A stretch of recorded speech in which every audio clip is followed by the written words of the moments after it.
Bienvenue dans cette première partie d'une série qui s'appelle Chronique d'un consultant. Ce n'est ni plus ni moins que l'histoire d'un jeune consultant qui démarre dans le monde de l'informatique, plus précisément dans le développement logiciel. Les phases s'enchaînent jusqu'à l'heure où je publie cet élément, et tout au long de cette histoire que je considère comme une aventure, je vous raconte ce qui s'est passé, ce qui se passe encore, ce qui arrive à de nombreux consultants, la différence entre la théorie et la réalité. Je n'arrête pas là, je partage aussi avec vous mon quotidien, son quotidien, ce que je fais, ce que je suis censé faire, ce que je suis censé savoir faire, ce que j'apprends, les tips que je découvre. Je ferai par moments intervenir des intervenants extérieurs en fonction des besoins et des disponibilités pour traiter de certains sujets. Et sans plus tarder, maintenant on peut commencer l'histoire.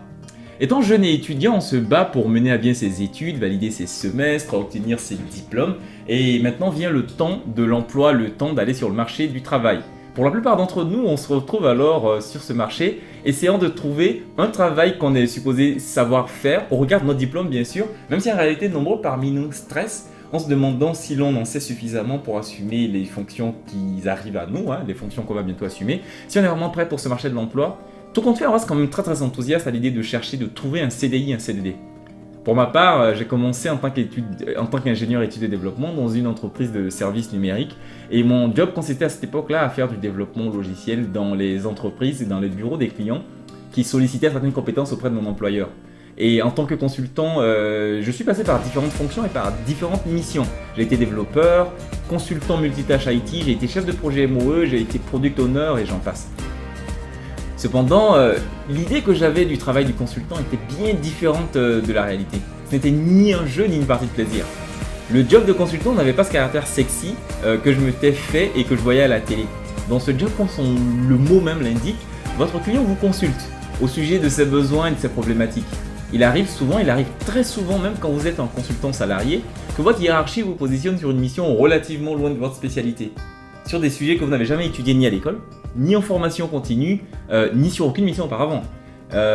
Qu'importe, votre rendement doit être toujours le même, c'est-à-dire très bon en tant que consultant car vous êtes facturé assez cher. Ainsi, en tant que consultant, mon travail consiste à aider mes clients à trouver des réponses et des solutions efficaces et durables.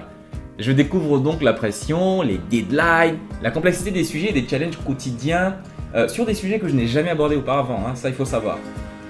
C'est là que l'intelligence du consultant doit se révéler. Cette intelligence n'est ni plus ni moins que sa capacité à appréhender le problème et à se poser les bonnes questions.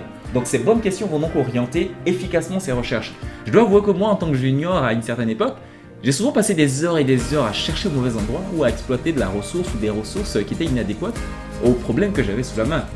Quitte à partir du bureau très tard et à y retourner très tôt. Il m'a donc fallu lire, chercher, trouver, apprendre dans diverses ressources telles que des livres, des forums, des articles, des ateliers, partout où je pensais trouver une solution à mon problème. Chemin faisant et tout travail méritant salaire, j'ai pu malgré moi, si je puis le dire ainsi, accumuler du savoir et monter en compétences sur divers sujets dans différents domaines. Et les domaines vont du business à l'efficacité professionnelle, en passant par les sciences sociales et même les neurosciences, sans parler de mon cœur de métier qui est la grande famille de l'IT. J'ai ainsi naturellement commencé à partager ces connaissances par l'enseignement ou souvent en donnant mon avis et mes conseils à ceux qui me sollicitaient, notamment à mes proches.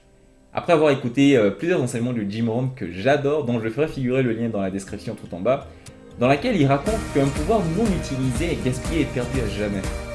J'ai donc décidé d'augmenter la portée de ce partage de connaissances et de faire un projet à plus grande échelle via Instagram, YouTube et mon site personnel ismaelkx.fr. Et je tiendrai donc cette série de vidéos comme étant un journal de bord de mes connaissances et d'une certaine réalité que je partagerai avec vous. Je rédigerai aussi des articles écrits et parfois des capsules audio pour la suite. Donc, si cette vidéo vous a plu et que vous avez aimé, mettez-moi un petit pouce j'aime et abonnez-vous à ma chaîne. Je vous invite aussi à la partager sur les réseaux sociaux et à visiter mon site personnel www.ismaelkx.fr. D'ici là, portez-vous bien et à très bientôt pour une prochaine vidéo.